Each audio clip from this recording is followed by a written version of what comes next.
Hey, nice to be here. All right, so I don't have any changes to the agenda per se, correct, Aaron? The majority of the meeting today, I believe we wanted to really connect on the inclusionary zoning policy conversation and then to kind of go over some of the amendments to the land development code conversations for the city and the town.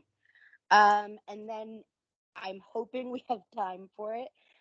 But the Housing Trust Fund follow up and the work group updates and those conversations, hopefully we will have time for them. But just a heads up, as long as everyone else is okay with it, I'd really like to make sure that we get the inclusionary zoning and the land code conversation at least started. Although, Darren, we don't have anyone from the city in terms of staff, right? Correct. So you'd be a little bit on your own in terms of exploring that today. Yeah, so we might have time, but I think we should at least kind of just connect on that. So I guess we, unless anybody else has any agenda changes, we'll move into public to be heard. Seeing no public on here, we can cruise right along. Way to go, everybody. We're staying right on agenda to approving the minutes. Has everyone had a chance to review those? Any discussion? I would entertain a motion if anyone would like to make one. I make a motion, Mia makes a motion to approve the minutes. Is there a second? I second.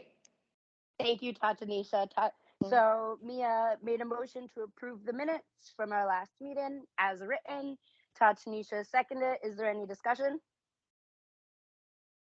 No, since everybody's so quiet. So uh, we'll move that right to a vote. All in favor of approving the minutes, please say aye. Aye. Unanimous in the room? For Tatanisha? Aye, sorry. All opposed? I think that's unanimous. All right, motion passes. Minutes are approved. Emily, again, I just want to say thank you for being clerk. Appreciate the note taking because I don't have my notes today, so just a heads up.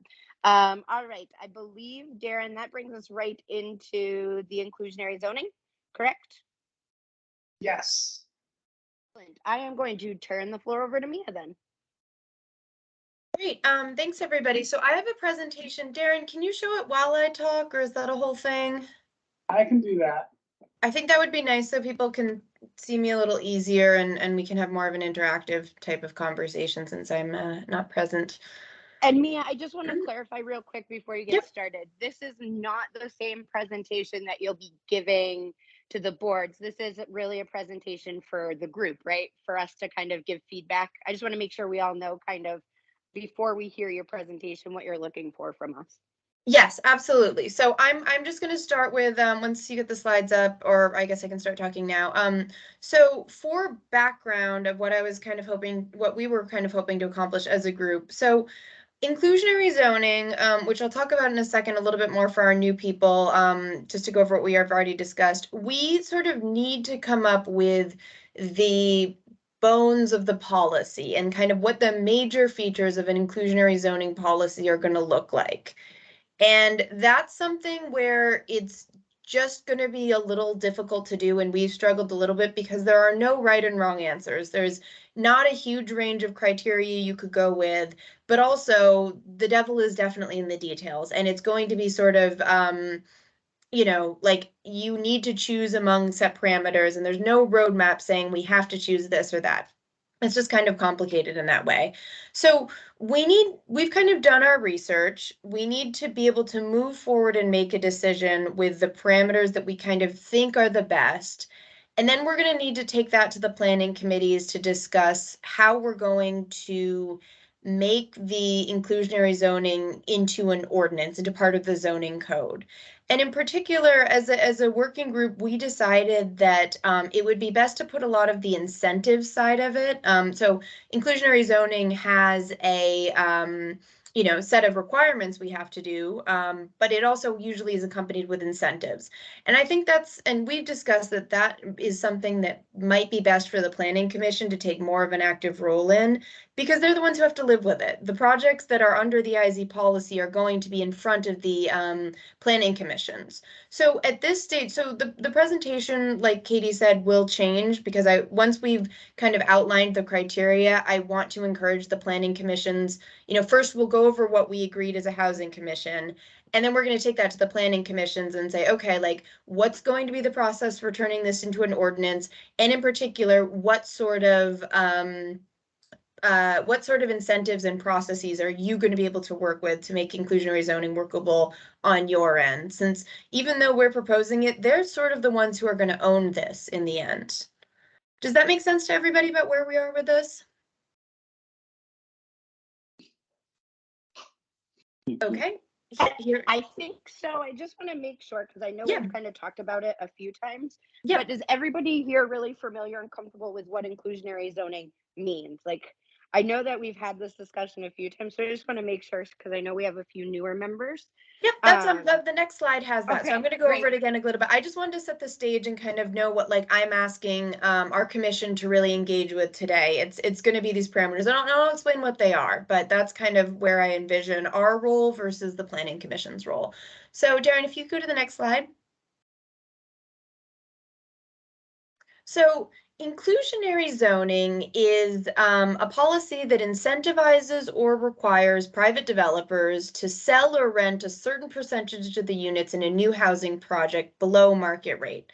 So we would say that 10, 15, 20% of any new units that are built in a project above a certain size would need to be affordable to people at a specified income level, and they would be reserved for people at that income level.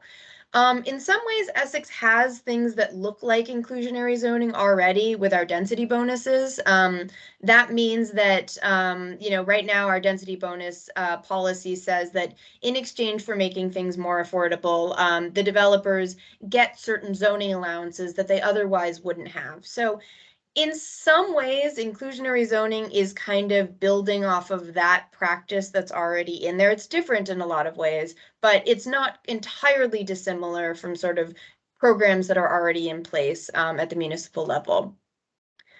It's considered to be one of the most effective local policies to develop more affordable housing. And when I say develop more affordable housing, I think I probably need to go back and change that in the slide, because we've talked about this policy in our working group as being more about creating inclusion rather than affordability. For reasons we'll discuss, it's hard to get a really low income level in inclusionary zoning units.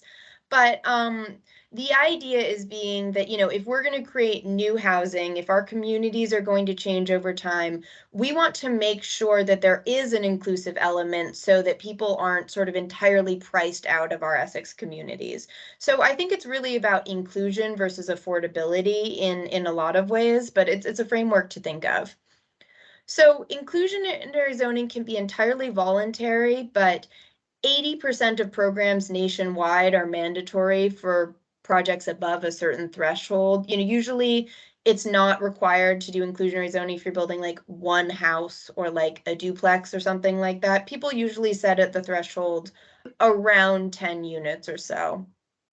So right now, Burlington, South Burlington, and Heinsberg all have inclusionary zoning that's mandatory in at least part of the city or town. Winooski fairly recently considered inclusionary zoning and ultimately decided not to move forward at that time. And I've just actually learned this week that Williston is very seriously considering inclusionary zoning as well. And I think they're likely to move forward with it. So it's certainly, we would not be the first people attempting inclusionary zoning. And if adopted, it would be adopted separately in Essex and Essex Junction as part of their respective zoning codes. Essex's new city manager, Regina Mahoney, actually has a lot of experience with inclusionary zoning, and I'm interested in kind of getting her take when she's fully on board, and we're a little bit farther in this process. And then it was also recommended fairly recently in the Essex Housing Needs Assessment that Darren worked on and in the town plan. So does anyone have any questions about what inclusionary zoning is, very broadly? Okay, I'm not hearing anything, so next slide, please.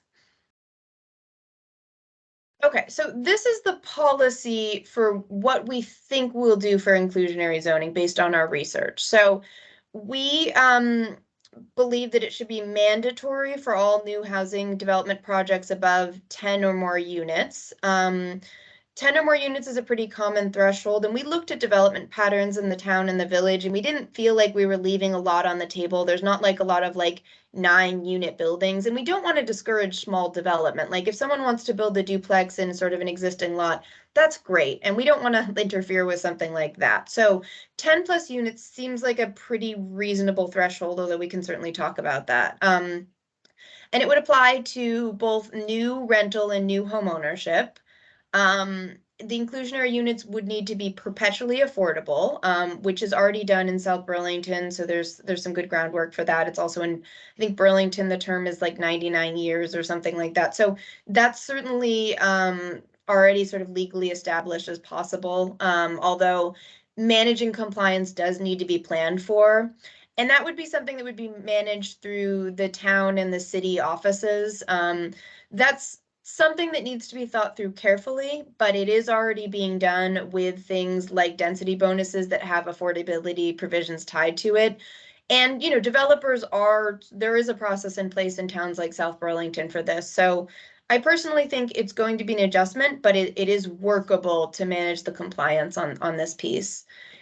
And so where the policy differed between the city and the town, we think that for the city, the ordinance should apply for all areas because Essex is, pretty uniformly built out. There's obviously some differences in different areas, but we didn't see a real reason why it should only apply to some areas.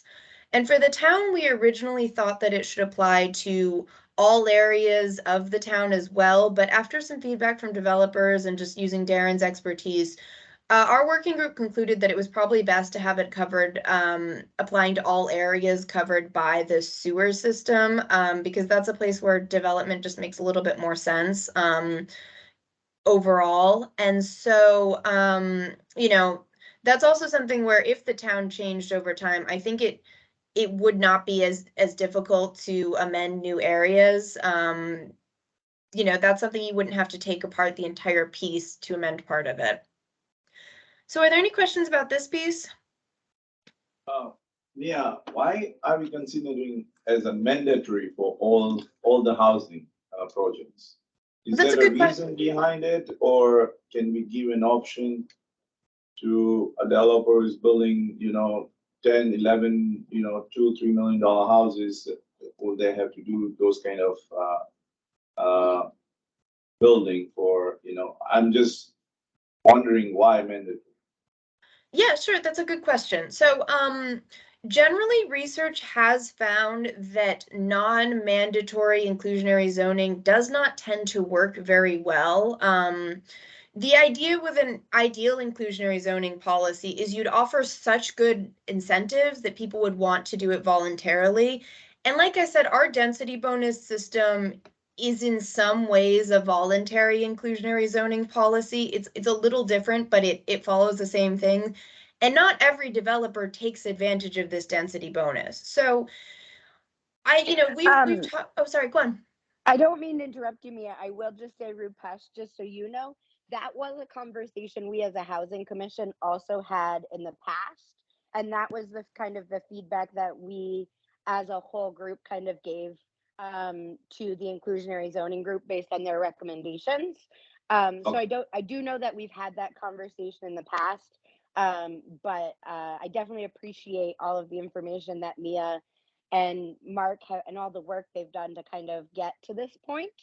If we weren't to make it mandatory, Mia, the problem or the concern would be that when it's not mandatory, people typically as you said, they just don't take advantage, correct? Is that Yeah, exactly. That's Okay. right. Like we want to offer really good incentives so they would do it, but like we kind of already do that and not every with the density bonus and not everyone takes advantage of that. Some developers do. So in some ways it's working well, but in other ways it's not. So And again, this was also part of when we were talking about this was also part of how we wanted to think about the housing trust fund and some of those other pieces. So I think that's also part of why we as a full group are supporting the mandatory piece of it. That comes up for me when we're talking about this right now is, Mia, do you know of any inclusionary zonings that aren't mandatory? I don't. From what I went through, I didn't see any that were kind of optional other than kind of some of the density bonus programs. yeah, so some cities have them, but they tend to offer really good tax incentives. So I believe New York City has a voluntary program or something like it, but it's pretty substantial tax breaks on stuff in a way that I've not really seen any smaller communities offer something like that. Does that make sense? It tends to be in like cities where there's a strong I think it's cities in with like a lot of money on for development on the table, if Well, that and makes not just sense. that, but I mean, New York City, they've probably got millions more people and developer, than Yeah, we it's do. different. Mhm. Yeah, that definitely makes sense. Rupesh, just to give you an opportunity before Mia continues, does that answer your question? Do you have any follow up on that? Because we can definitely talk about it more if you would like to. No, I guess if you guys have talked about it, you must have been thought about it and you have to move forward. Yeah. Well, you're more than welcome if you would like to, if you have any feedback or thoughts after, you're more than welcome to kind of share them. But Sure. if you're okay, then Mia, we'll keep going. Sure. Yeah, so Darren, you can go to the next slide. And I'm realizing I did leave something out from our discussion. So this is the anticipated income targeting, and I'm going to go through the whole thing. There's a lot of numbers. We had talked about doing this as 10% of the units. So if it was 100-unit building, 10 of them would be subject to those income guidelines. And that's a pretty big thing that I should have called out on there, but I didn't. So 10%.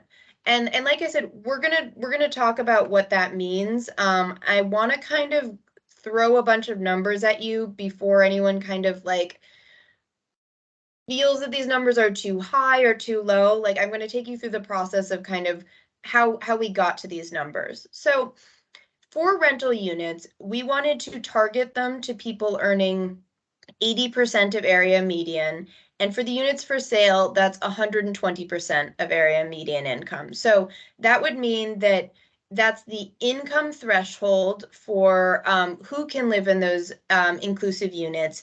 And it's also the rents or home sale price are targeted to what should be affordable according to HUD for people at those income levels. So I'm going to run through what that means. So for a rental unit at 80% AMI, the maximum rent that a developer could rent the inclusive unit for would be $1,609, and that should be affordable according to HUD for a household of two people earning $68,650.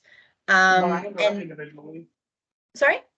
Sorry, Mia. Is that combined household income or each of the members of the household earning that income? Combined household income. So it's sensitive based on like if you're one person, it's lower, and it goes up to like 8 people or something. So there's tables to help figure out what that is, and that's something my agency actually produces. So yeah, it's for both people. So each person earning about $34,000, that kind of thing. So that would be a 1-bedroom apartment. And like I said, I think $1,600 is not really what we'd call cheap rent. And I am going to kind of talk about what's out there in the market, but I just kind of wanted to flag that. Does someone have a hand up? Yes, I do. Yeah. Okay, so I'm just looking at this, and as a single parent, what if it's less than that? And what about oh Lord, I just forgot my train of thought. Um, I just wanted to know as a single parent, what if it's 1 and 1, for like, I have a son and then it's myself. So what is this? And I see a bedroom unit. So what about, because I don't see a two, I see a house and everything. So what would be the estimate for that? Yeah, I'm gonna share actually in the chat a link to this table. It's a little bit like dense, but it basically, so it's the number of people in a household regardless of how much income they earn, which I hear you. That's definitely different for a single adult earning that versus two adults. But that's how this chart is done and how HUD tends to calculate prices. It's the people in the household, not the adult income earners, which again, I know. So I'm gonna send everyone a link to the chat. Sorry for the people in the room. I'm happy to share this afterwards. It's just basically a link of how HUD calculates these income thresholds by the percent of the area median. So And Mia, just to clarify, these are yeah, all numbers that are already kind of predetermined and in the regulation of HUD, right? Like these aren't things that we have any control over, correct? correct, right. So Okay. you can, so Yeah. sorry, did someone say something?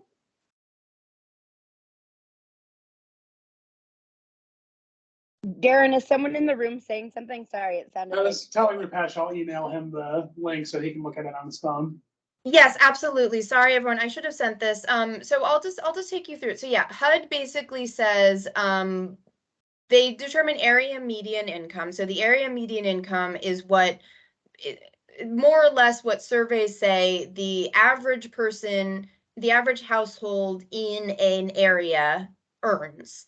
And then they chop it up by the percentage of that, and then they adjust it by the household size. So you can definitely make arguments that this is like not a great setup for things like single parents, things like that. It's just the household size is meant to sort of moderate that a little bit, because you wouldn't want to say like someone earning $50,000 can afford this, because then it would be much different for someone who's a single person earning 50. And then if you had a 5-person family, those are wildly different income levels based on the number of people. So it's certainly not perfect, but that's how housing funding just kind of works. It basically takes this income size and then this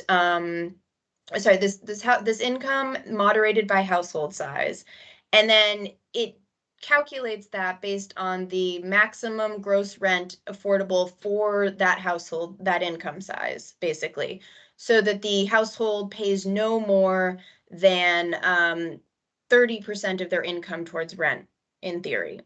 So that's the idea. So it's saying that if you earn $68,000, you can afford $1,600 in rent. And again, I know that's a little different from real world and what that actually looks like for people, but this is how HUD does it. And we as a municipality have control over these numbers, saying 80% or 120%. We have control over that. That's something we can decide. We could say they should be affordable at 60% AMI or 100%.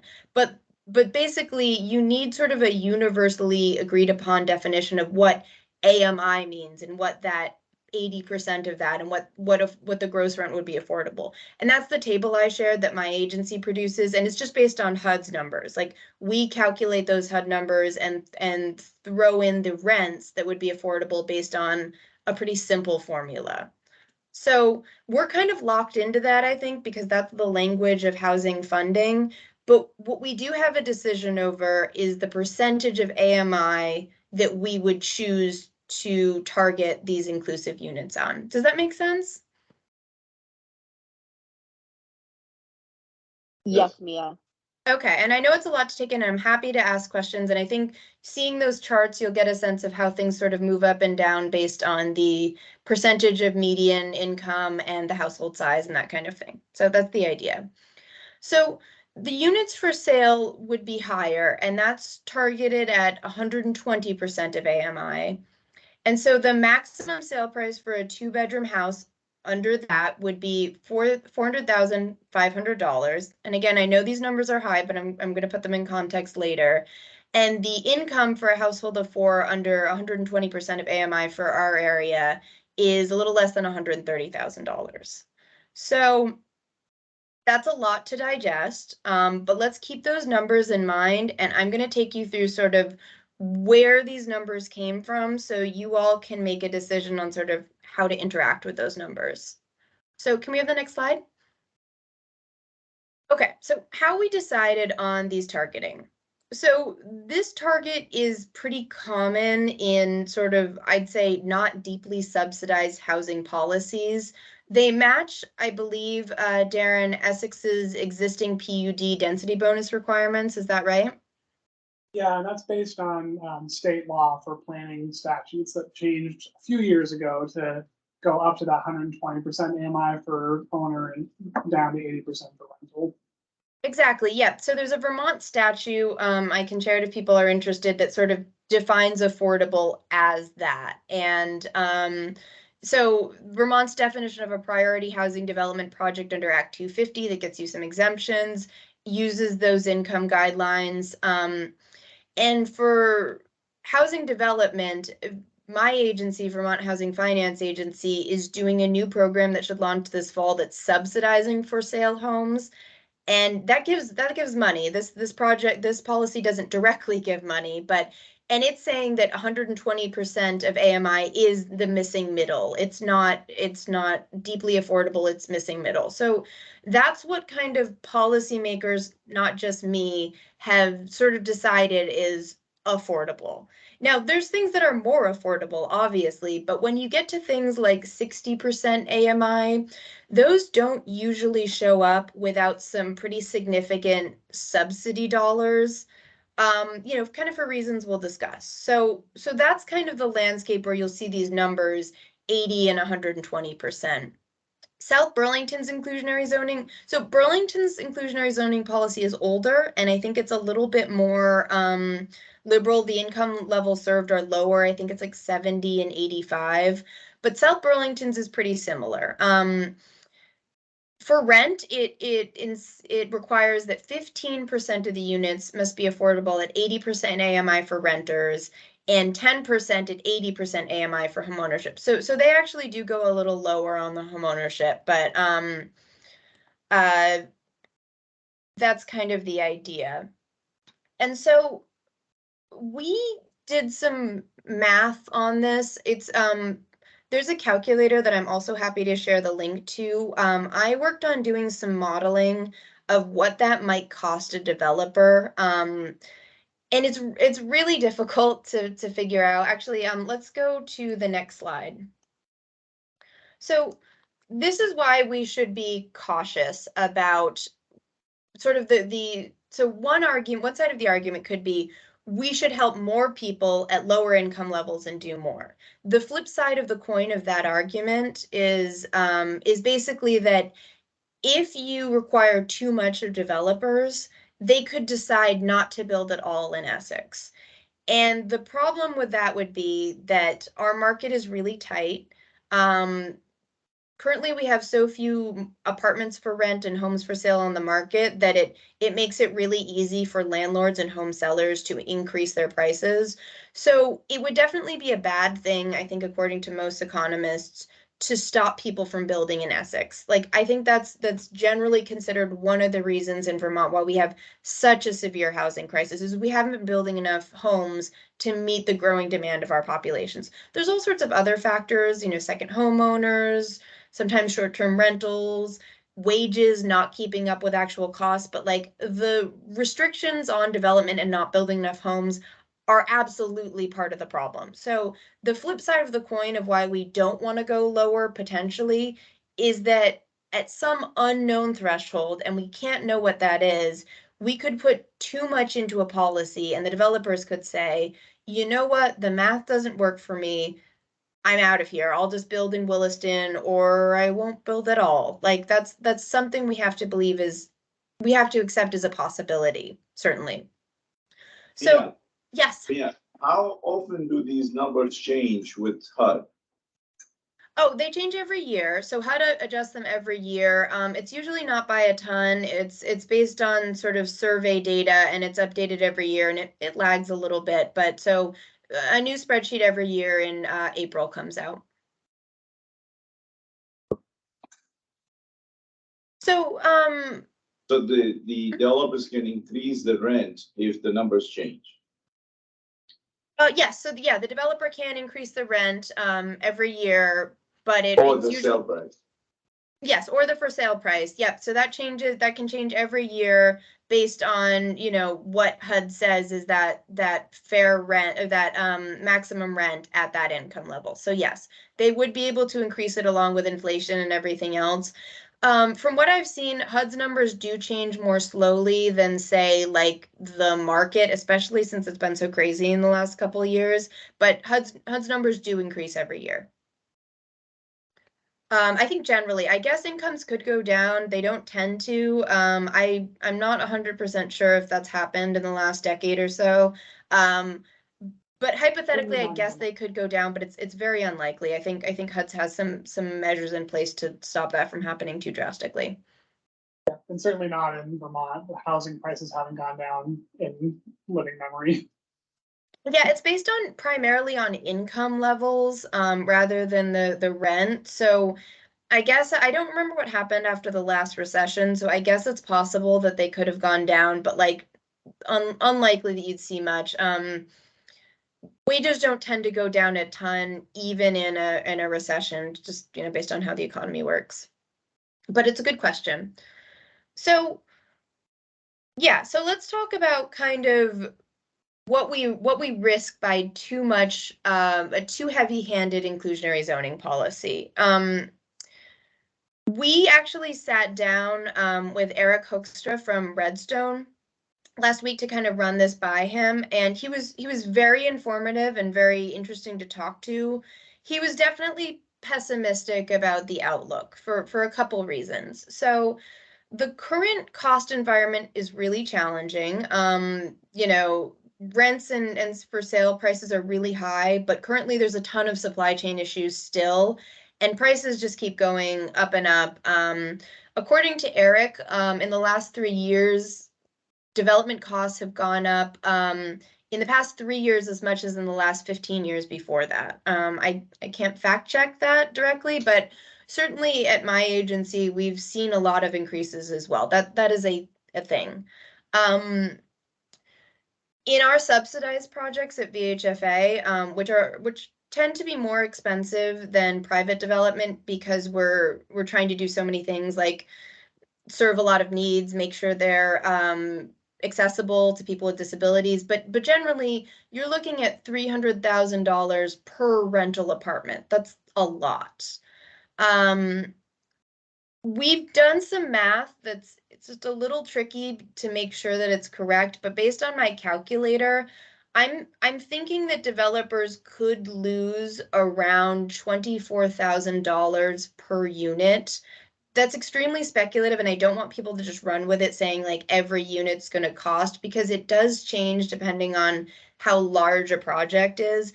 But that kind of gives you some sense of what it could cost. And it's a huge asterisk. Like, definitely that number needs to be taken into context. But based on this online calculator, which I'm happy to share, it's sort of an average project that we scoped out, that's about how much it would be, we So think. per unit definition of 1 bedroom or 2 bedroom or 3 bedroom, are you talking? That's a good question. So a unit is a living space, so it's any apartment or any home, regardless of the number of bedrooms or the overall size.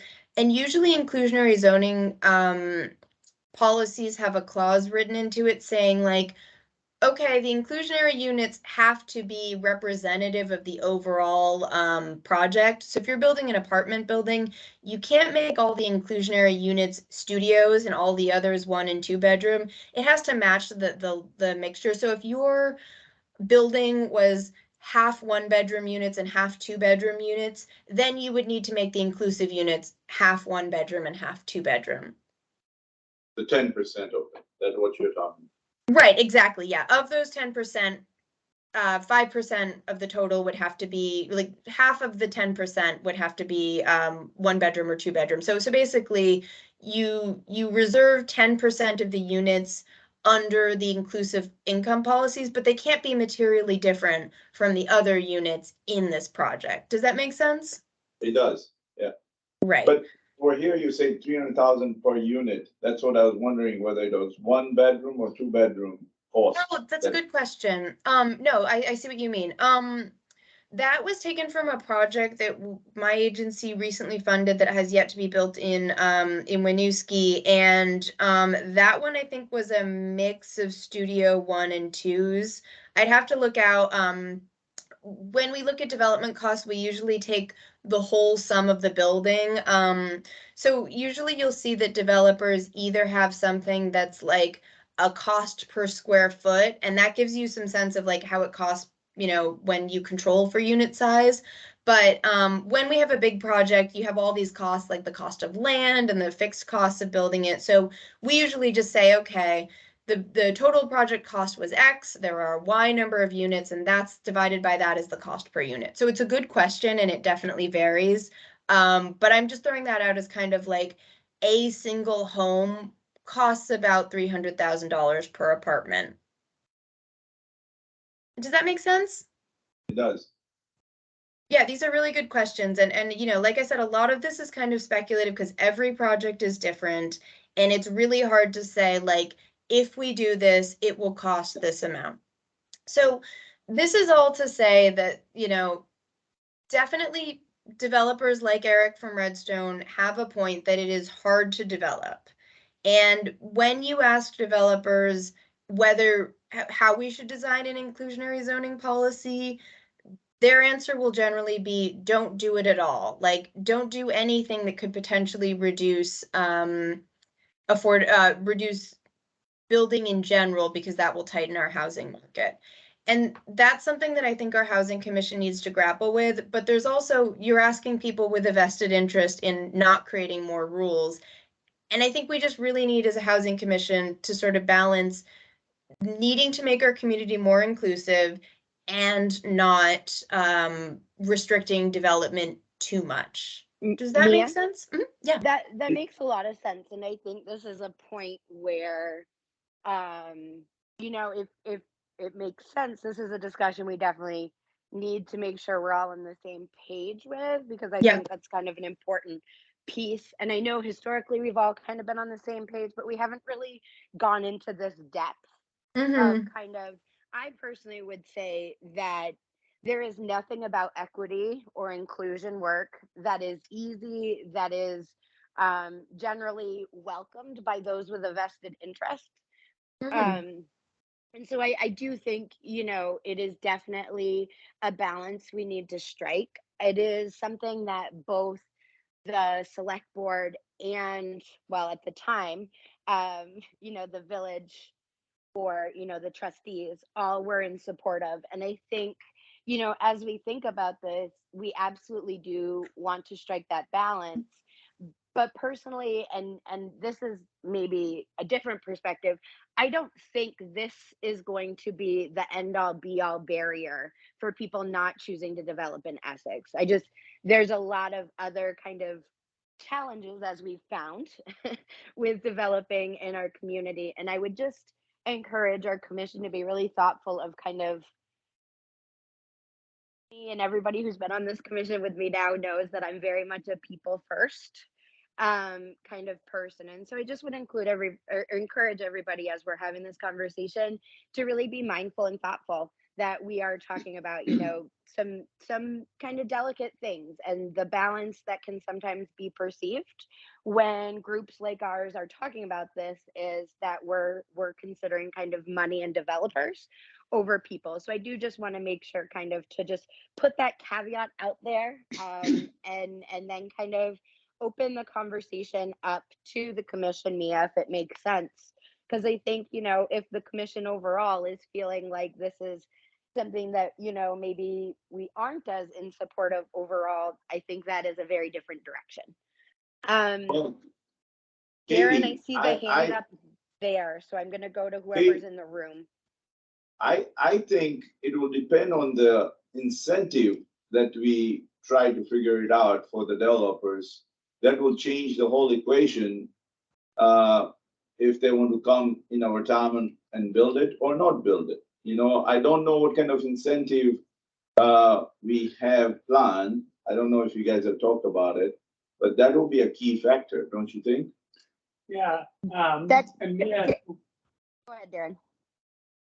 I was gonna say, Mia, I don't know if we want to talk about the incentives we discussed with Eric, but I also wanted to add briefly that from a town planner perspective, part of this inclusionary zoning discussion has been, for me, it's about correcting a long history where the town at least didn't have this policy and development kind of went more in the non-inclusive direction. We're also looking at expanding, increasing density and expanding development in the town, potentially within the sewer core, within the town center.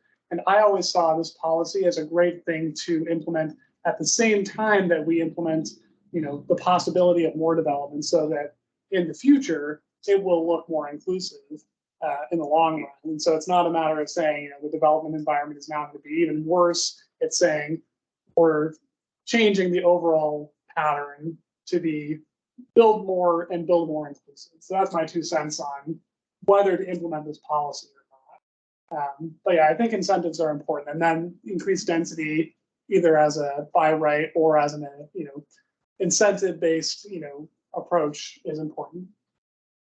Yeah, absolutely. And I have a couple more slides, and I do have a slide at the end to talk about the things that are on the table. I certainly don't feel very qualified to say which incentives are going to work. We have some ideas, we have best practices, but like I said, ultimately the Planning Commission has to live with these. Like if for instance, if we say, we're going to attach a higher density bonus, than we already have, like the planning commissions need to approve these buildings. So I think in terms of like who's going to have to live with this policy, all of us, but in terms of seeing these projects going forward, I really want the planning commissions to feel ownership of this, with, the housing commission really encouraging them to be as liberal, as generous as possible with the incentives to make sure that it happens. So Mia, can I ask a quick question? Yeah. The city council, with the change to the city, I know that adds the developmental review board. Correct me if I'm wrong, does not have the DRB currently, right? It's just the planning commission in the town. So mhm. So Sorry, the town Darren. still has a planning commission and a zoning board of adjustment, and for that structure, the town planning commission both creates policy and reviews certain types of development applications. The zoning board reviews the exceptional applications where it's not necessarily a permitted use in this district, or it's a Right. variation from the rule. In the city now, which is the model of most of Vermont, they have a planning commission which makes the rules, and a development review board which basically enforces the rules and makes sure that the development projects conform to them. So when we talk about this, I guess for my own benefit, it would be helpful to understand. Obviously, the planning commission, in the town is definitely going to have that role of kind of following inclusionary zoning. So I totally get that piece. I guess it would be helpful to understand kind of in the city how that interacts with the developmental review board, just in terms of the next, as you're talking about going to the planning commissions, would you also need to go to the development review board? And would they kind of be the ones who have ownership of it in the city? Just because I want to make sure that I understand that process, if that makes sense. Yeah, that's a good question. My understanding, and I guess I hadn't thought about it in the revised structure just because, we made a couple trips to visit them.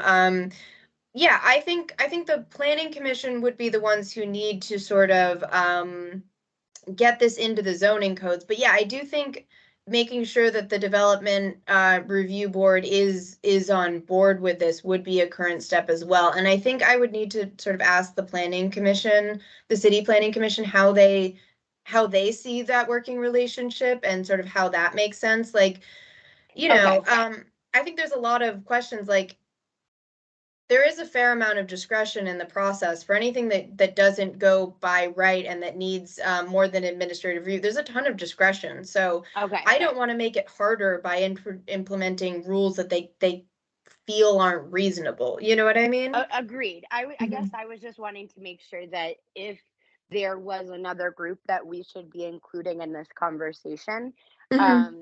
that we thought about it. And just to clarify, while I do agree that the planning commissions are going to need to own this, and they're the ones that really ultimately, these are going to have to go in front of the select board and the city council, and ultimately they would be the ones to add them to the code. Is that correct? I guess I'm just looking for clarification. Darren, do you know on that piece? Because I was under the impression that the select board and they are. Yeah, so you're getting at everything, Katie. The process wise, it's still the planning commission and the select board or city council that approve the policy and the changes to zoning regulations or land development code.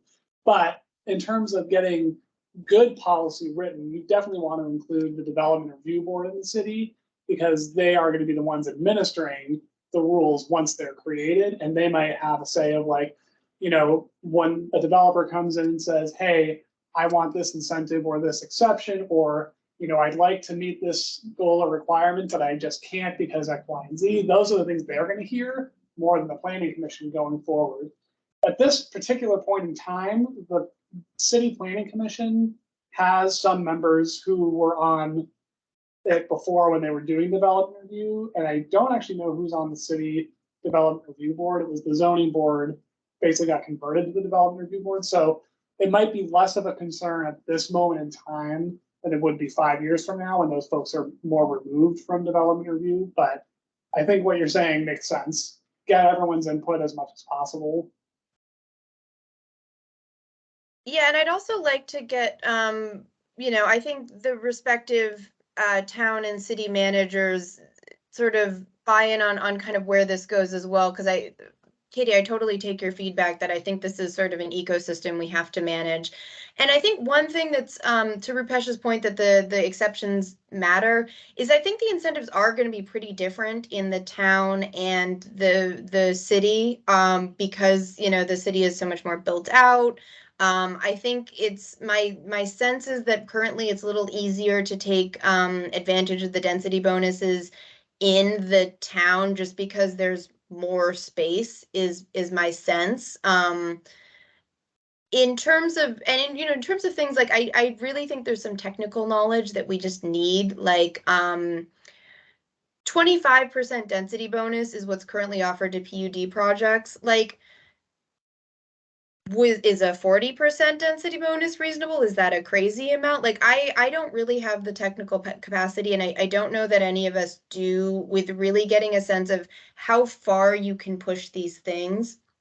Another issue that comes with this is that we don't have a ton of incentives. Like, we can reduce the impact fees, but they're not, like Eric himself was like, yeah, it's just not that expensive. Like the time and difficulty in and the uncertainty in the permitting process, that's expensive, but the actual fees, he's like, that's not stopping anyone from developing or developing.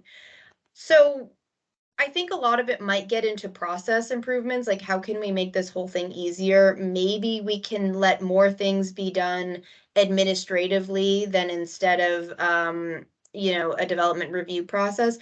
I really do think this is a pretty technical discussion, and making sure that there's something that's effective and workable is really going to need the planning commissions to take a pretty active role in this, is my sense.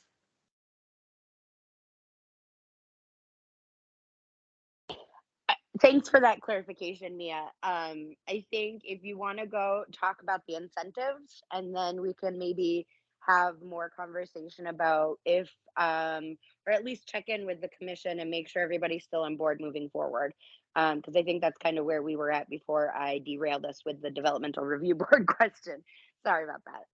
Yeah, so I just want to take it back. So I think the thing that the development review board, or the zoning the planning commissions are not going to be able to tell us is how deep we want to go with this policy. So right now it's that 10% at 80 versus 120% AMI.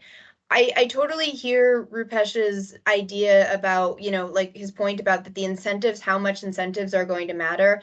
But I don't think there's a way you can create math to say if you do X incentive, it'll offset this much of the cost. Like, we can try to put numbers to this with this calculator we have. it's just there's a lot of unknowns. So what I really want from this group is kind of a discussion of like where we kind of feel this policy should land in terms of the income and the income and the unit threshold. And that's what I think we should take, because I don't think the Planning Commission is any more qualified to weigh in on that. And I think that's something we have to do. And I just want to go back really quickly to two more slides that I had that I'm going to run through really quickly before we get back to this. So I wanted to, one more, please, Darren. Oops, sorry. No, this is it. You're right. So I just kind of wanted to just touch base on kind of what's out there in the market, in terms of what people are sort of likely going to be able to afford, and what's already in the market, both for, if, so let's start with home ownership. So this is 120% of AMI, and so a family of four, for a maximum 2-bedroom home sale price is 400,000, and that is not a cheap home. But I kind of wanted to just show you sort of what's out there on the market so you can get a sense of sort of the reasonability of it. Because one thing is, if prices are too high or too low, you can get some weird mismatches. Like, for instance, if the home was selling for something that was close to what the market was offering, then I think you might not have people wanting to buy those units from the developers, because it's going to be some paperwork process. There is some income capping in terms of, profit capping. Like, when it's sold, it has to be sold to someone else who's also in that income bracket at that targeted amount.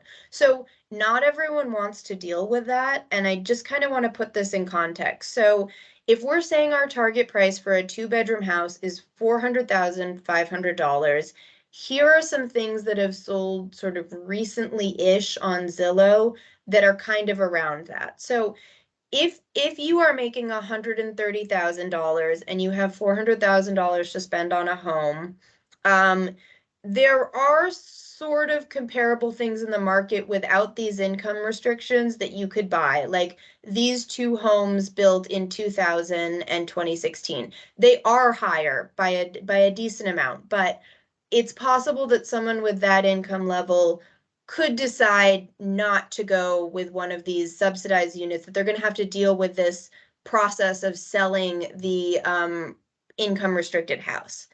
However, new stuff is selling for way more than that. So in the new neighborhood off of Upper Main Street that you've seen developed, one of the houses that's in construction, a 3-bedroom, is listed for 670,000. So new things are definitely going for, I'd say, very conservatively, $500,000 per home is like pretty common. So that's just to sort of contextualize what living with that actual price would mean. It's a little bit closer on the rental side, if we can go to the next slide. So the new Park Street apartments, so our max 1-bedroom apartment is $1,600 for a 1-bedroom unit at 80% AMI. And actually, if you'll look at these two recent ones, it was hard to find sort of recently developed comparative ones, but a studio is going for as low as $1,200, and a 1-bedroom at the Riverside Apartments is going to $1,500. And both of those are actually lower than our max income level. But again, it's things that are being built now, which are going to be the most expensive things, more or less, that are going on the market, are the new things. So again, this is a lot of numbers, but I just kind of want you to get a feel for what this 80 to 120% AMI sort of looks like for someone, a developer, for someone buying or renting a home, so that we can sort of have a good conversation about what this 80 to 120% AMI means. And like Katie said, I think we need to balance people first. We need to make sure that this is something that's actually going to help anybody. But I do also feel like the developers do have a point that, like, their profit margins, while certainly not nothing, are not necessarily huge. And we don't want to make things too restrictive by offering way too low income targets that they are not going to achieve. So that's a lot. It's a lot to think about, and I hope you get a flavor for what our working group has struggled with. But ultimately, I think we've done our research. We've done the best we can to figure out what this policy might look like, and we've done something that's, I think, still meaningful, but errs on the side of caution for an inclusionary zoning policy.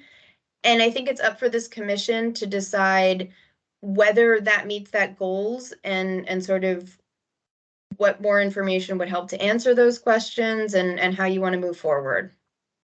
And Mia, can I just add one more thing that you kind of touched on earlier, but that helps fit this into context. So you mentioned that these income targets are meant to cover the missing middle housing, the stuff that generally isn't getting built at the moderate income. But Yes. the low end of the income spectrum, the 70, 60, 50 or less percent of AMI, that really needs subsidies from the state and federal government and possibly municipalities, if we can make that happen, in order to make it even feasible. And so inclusionary zoning is one tool in the toolbox to fit maybe one part of the puzzle, and subsidized housing would be another tool in the toolbox. And then market rate housing fits a whole other set of the spectrum. So just throwing that out for context, that it's not going to solve all the housing problems with just this policy. Yes, and for clarification, Darren, I think that's an absolutely perfect way of describing. I have seen inclusionary policies go lower, like down to 60%. It tends to be more common in areas like, we looked at Cambridge, Massachusetts policy, but like that's just a different environment. It's a super hot market right now. People might be willing to put up with more restrictions in order to build their project. So yes, it's generally used in most parts of the country as a pretty sort of fairly modest approach, not deeply subsidized, but better than the market could do at naturally creating inclusivity. So yeah, I think the way Darren phrased it is really good. And the more you require that subsidy on the low end, the more the high end is going to have to make up for that. So let's say they've got an extra unit on the 80% AMI, they're going to have to do another unit that's like 150% AMI to make up for the cost difference. So you're going to end up, creating a larger income gap within that project, which may be fine, but that's the policy question: is where does the housing commission stand? Yeah, absolutely. Can you remind me, when you brought inclusionary zoning, because you've presented, for those who are new, you've presented this now to the select board and the trustees and both planning commissions, correct? Mm-hmm. Yes. And so far, I mean, while there's been questions and there certainly hasn't been like a firm vote on it, those groups are all, for the most part, in support. I mean, it was part of the housing needs assessment, so I know the trustees and the select board were. But in terms of the planning commissions, they've been relatively in support of moving this forward, correct? Yeah, they are. And Okay. I generally get the sense that they would probably move forward with pretty much whatever we said, as long as it wasn't extreme in any way. I think it really is up to us to decide where we want to go with this. I think the specific incentives, like if we got into like parking issues and stuff, would be a little bit more contentious in terms of what the planning commission, but in terms of like the income level mix, I don't anticipate a ton of pushback either way. I guess it's possible that they could say, why not serve people with lower incomes? That's possible. I'm not sure, but generally they were supportive, and they didn't really engage with the income discussions when we brought it up, but maybe it was we had too wide of a range at that time. I'm not sure. Right. It's tough. Like this is what we've been talking about for all these months in our working group. And I think, this has also been a place where we as a commission have talked about it now for, I mean, really the housing trust fund and inclusionary zoning have been our priorities from like day one. So I think, this is a conversation we've seen go kind of round and round at this table when we're talking housing. So I'm not kind of surprised to know that, you know, some of those other groups didn't have more specific feedback. Tatanisha, Emily, Ned, haven't really heard much from you folks. Any of you have anything you want to add? Rupesh, do you have anything you'd like to add as we're kind of? Well, Mia, I'm trying to understand this. Yep. If there's a family of 5 people making 92,700 from your table. Yep. The maximum price for 3-bedroom they can sell is 308,000. Oh, so that would be a condo or a home for sale, but yeah, at 80%. No, so sorry.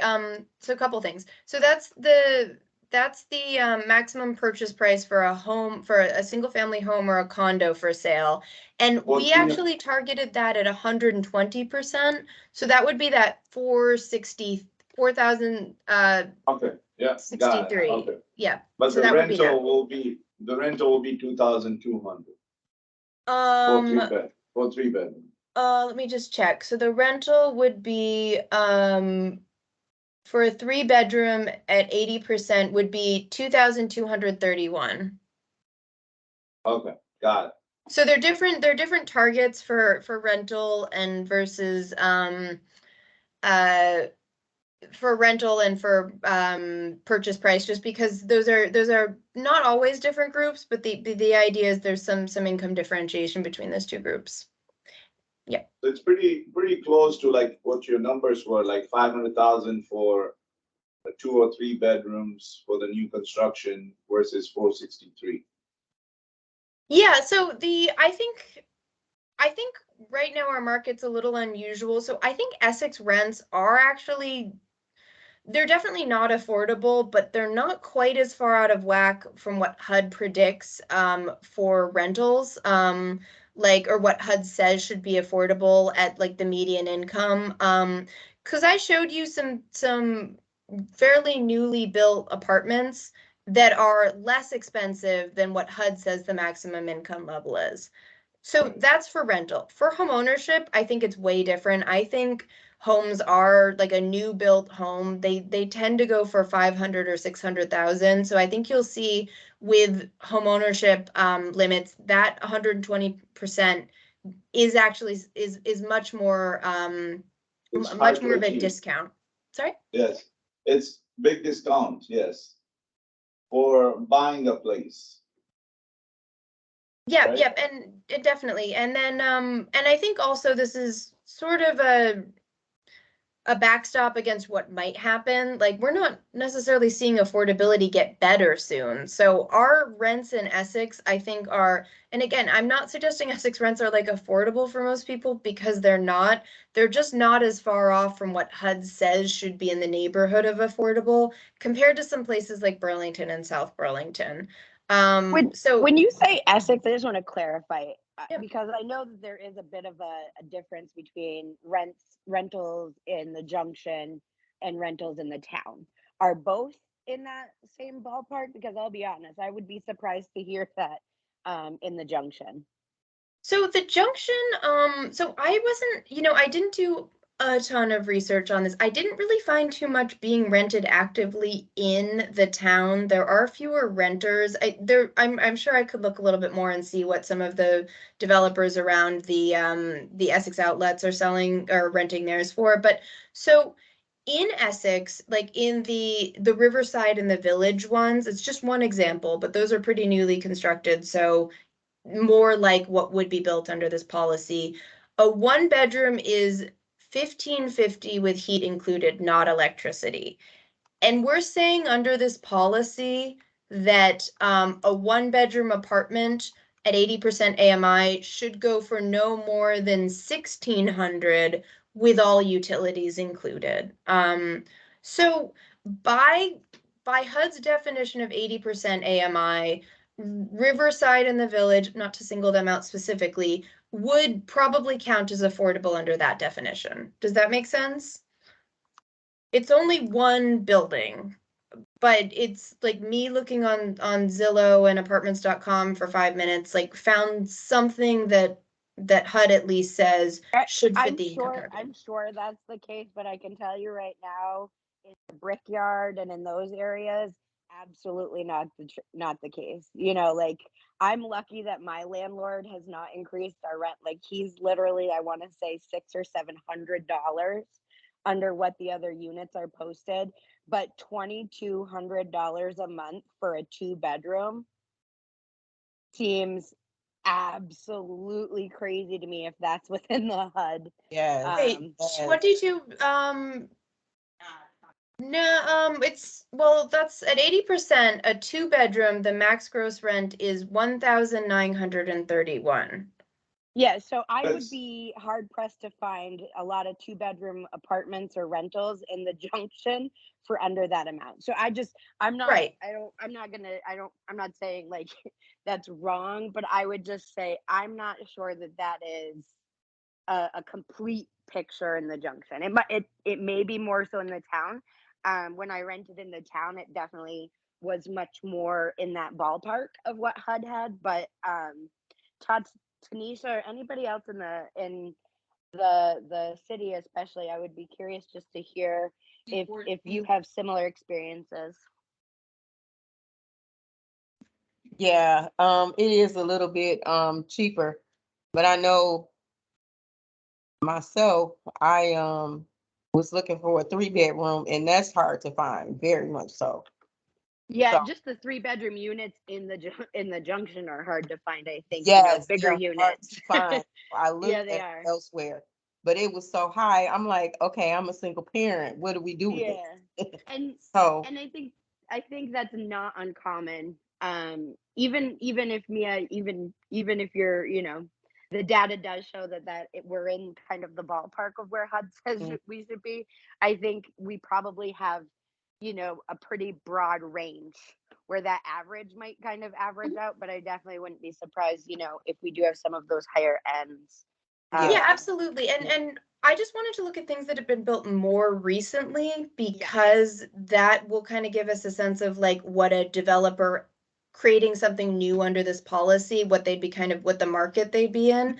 But yeah, I Okay. mean, most developers aren't building, they're building studios and 1-bedrooms mostly because that's what like most renters want. But obviously for the renters who don't want that, that leaves them in a huge bind. So but what, doesn't really solve that problem, but in terms of when renters look at like the likely intended audience, they tend to build studios and 1-bedrooms because they're responding to that market demand. But that doesn't mean that everyone's going to be served by Right. that market, not by a long shot. I'm just saying And like mhm. I was just gonna say, I think that was something that in the housing needs assessment came across really clearly, is we have an, abundance of some of those smaller units.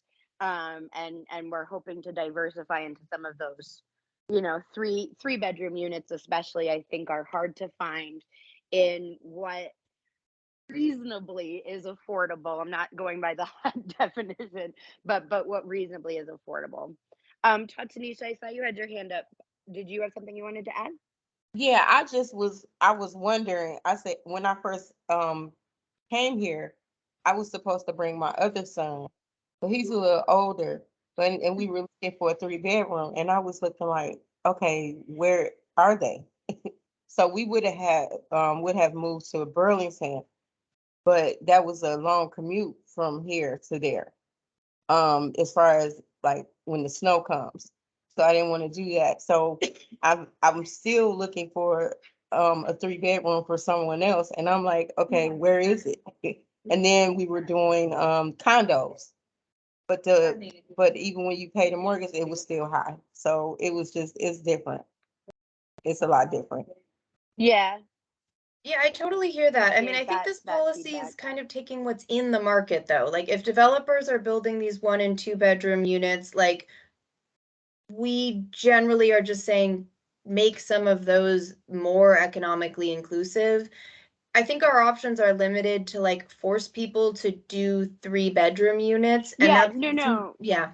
I think these are separate conversations. Yeah. I apologize, Mia. I didn't mean to kind of No, that's bring okay. those two together. I think, you know, it's an important conversation to understand kind of we're not necessarily talking about serving all the people and helping Mhm. all of the people with this policy.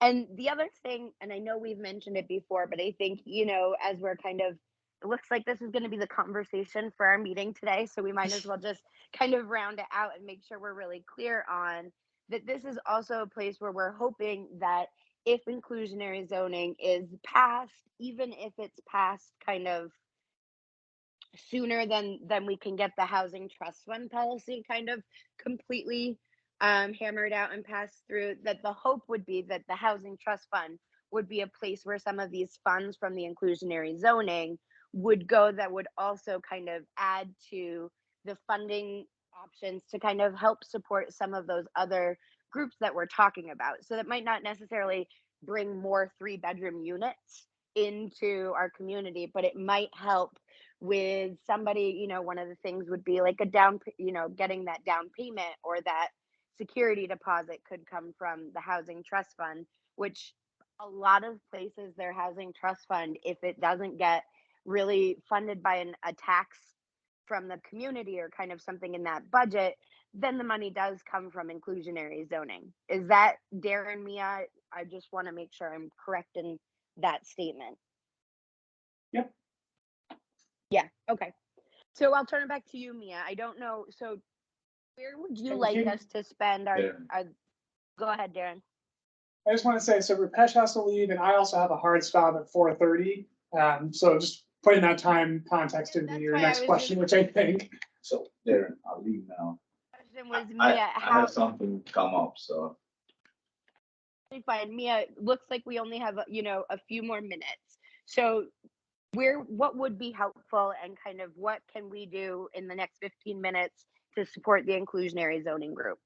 Yeah, I mean, so I think we're at a crossroads with this policy. We have to reaffirm our commitment to doing this with all the factors I mentioned in mind. I think we have to decide whether the 10% of unit threshold and the 80 to 120% AMI mix is acceptable in light of our goals and our fears. And if that's what we should take forward to the planning commissions, like that's, Okay. I think it's a decision point that we need to make, and I don't think anyone can make it besides us as a group. Okay, and we still officially have a quorum with Ned, Tatanisha, you, Emily, and myself. 5 is still a quorum, correct, Darren? Yep.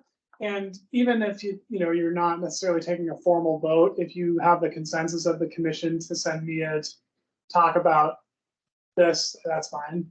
Well, I think we're at a point where we need to, what I'm hearing from Mia and the inclusionary zoning work group is we need to get to a point where we're making decisions on this, so that we're kind of not just flapping in the breeze, for lack of a better term, on this. So I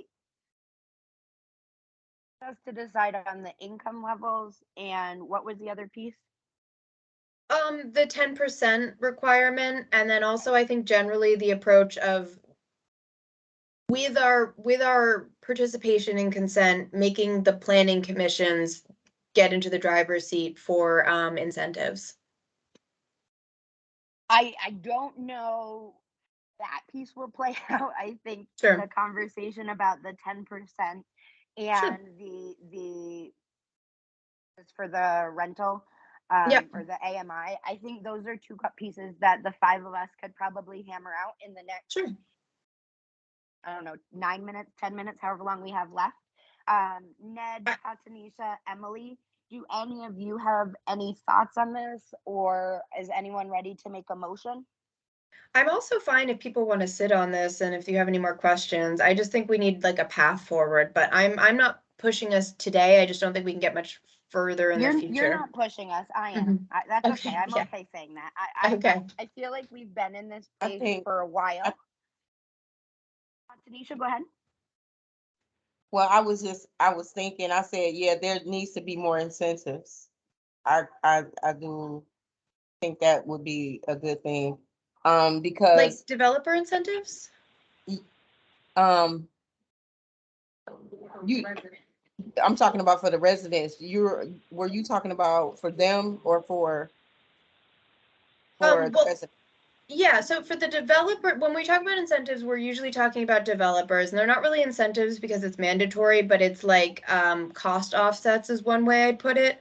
The benefit for the residents is usually just lower rents or home sale prices than you'd expect in the market. That's the real like, and you know, that would be the benefit of living in those apartments or homes. So that's that. We can definitely talk about more options, but that's kind of what this policy is aimed at, certainly. Okay. I have a lot of questions. Sure, yeah, and I'm happy to try to answer that in any way so we have a way to move forward. So if you have questions, I'm kind of happy to talk about it. We don't have a ton of time, but I'm happy to answer that. Okay. I'll probably email you. Sorry? I said I may email you. Okay, I guess copy Katie. Katie, does that sound right? Yeah. Yeah, Okay. I can So I communicate. guess Because I have a lot.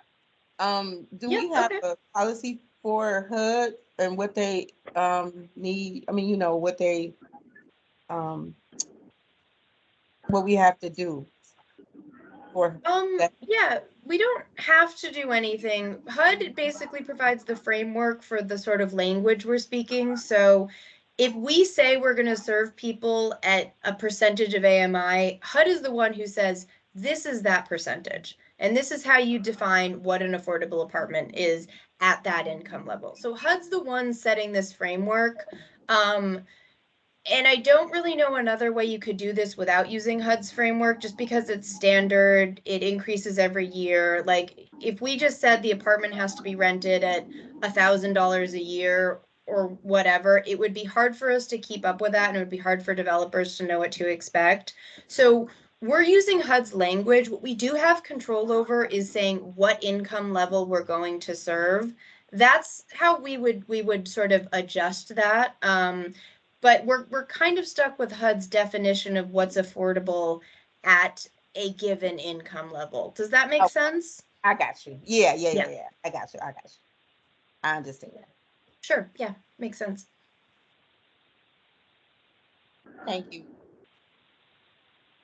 so I'll be honest, I'm a little bit at a loss for how to help you with the path forward, Mia, because I it know. sounds like without Mark and Gabrielle here, they've been really a part of the conversation. So I do feel bad kind of throwing this to people who are newer on the commission and have more questions. That said, timeline for presenting. Do you have that scheduled yet? No, I haven't scheduled it yet.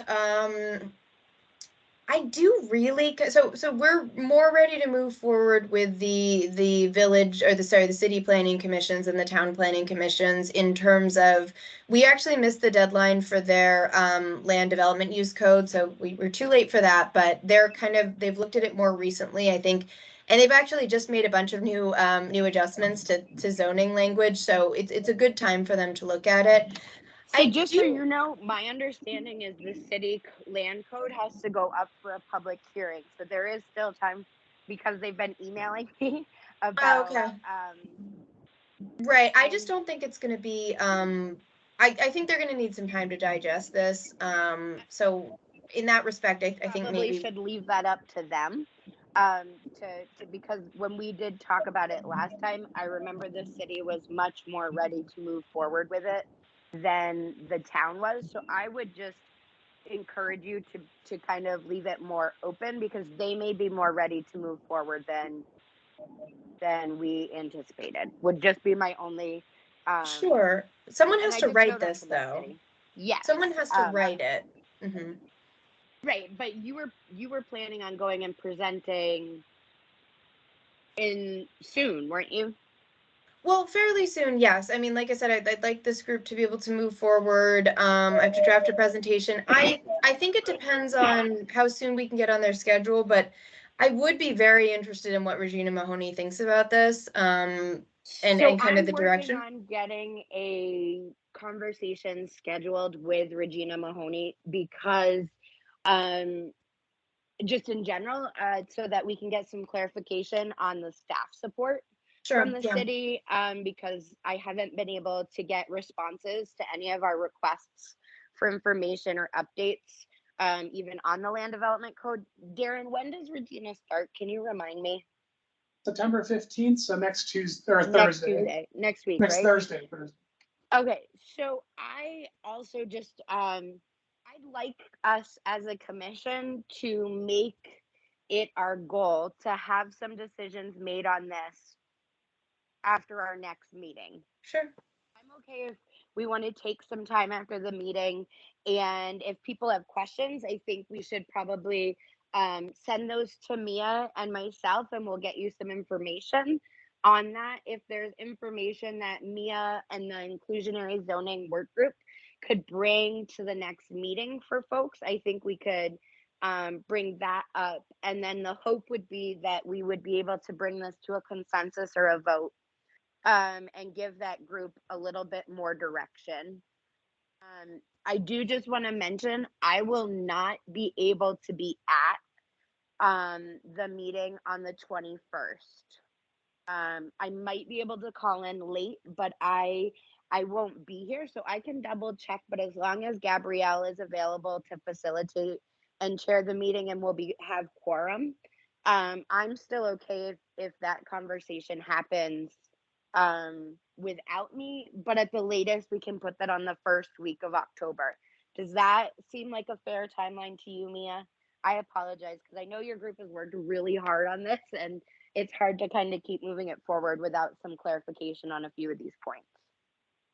Yeah, I think that sounds fine. I think we need to do this the right way, and these are not easy questions. So I think we can be deliberative, and if we don't have it today, that's fine. I think we just need a process for how we would move forward, and it sounds like we're getting that. As long as everyone understands that, like, the big thing is the income threshold and the percentage of units, and I guess the basic stuff that we mentioned, like that it's mandatory and applies in the the areas highlighted. So yeah, those are the things under debate, and we just need a plan for how to move that forward as a group. And really what we want to get to a point of like very clear decisions on is that AMI range and that 10%. Those are two things that you kind of need firmed up from us. Is that correct? Yes, that's a good way of putting it. Okay, so I think, at this point we're at 4:25. Rupesh had to leave. We know Darren has a hard stop. I think this was a really great conversation. I think, taking the time on this topic is really important.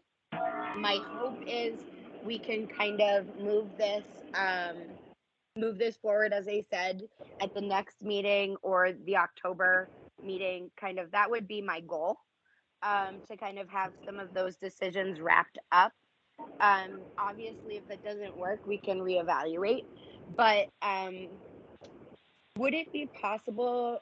I just have a full day meeting tomorrow and Friday, so I don't want to forget. But I think maybe an email to the full commission, including the people who weren't here, and just kind of laying out, this is our hope, is to have be able to kind of firm these decisions up and the timeline, and giving people an opportunity to send you questions or send us questions. Is that something someone would be able to do, or send out? Yeah, I can send out an email to the group. Is that going to cause quorum issues, Darren? We're not making decisions. We're just informing, right? Yep. So as long as it's a one-way, Mia sending information to everyone and no one responds with discussion, that's fine. And then, Katie, I wanted to add to that also that the town planning commission would like input directly from the housing commission on their zoning regulation updates. So what I can do is send some summary information about that so that folks can review that as well. And I'll also, there's a section of the city land development code that has a summary of their changes as well. So maybe, based on where you're representing, look at the one that applies to you. If you have concerns, bring it up at the next meeting. This would be my suggestion. Because we are a little bit light in the town, I think it's a great suggestion, but I would encourage everybody on the commission to kind of look over both if you can, because we do still represent kind of both communities. I want to make sure the town doesn't kind of get left behind on that. Sure. A reminder, and Mia, maybe, and Darren, if you're sending out that information on the codes, just make sure you include in that email that we're not going to discuss it by email, just so that people remember, because I know that I forget that sometimes. Yep. And what I can do is I can BCC everyone, or Mia, you can do that, and that will prevent a reply all discussion. Yeah, I can do that. BCC everyone. Okay, got it. And so it's now 4:28. I know we did not get through. We're going to table the remaining items on our agenda. So I think our next meeting, again, we should probably block out that beginning portion of the meeting for this conversation to wrap up. And do you think we could probably fit that in a half an hour, 45 minutes, Mia? I think so. I did think I could finish this one in that. Yeah. I think especially if people have more clarifying questions than like a policy debate about it, maybe try to send those via email to speed up that time. And I can bring it forward to the group if I think there's something like, oh, I totally did not explain that well, like that kind of thing. So yeah, I'd focus on asking clarifying questions to me via email, and then hopefully we can keep the next session more like debate and decision focused. Does that sound okay?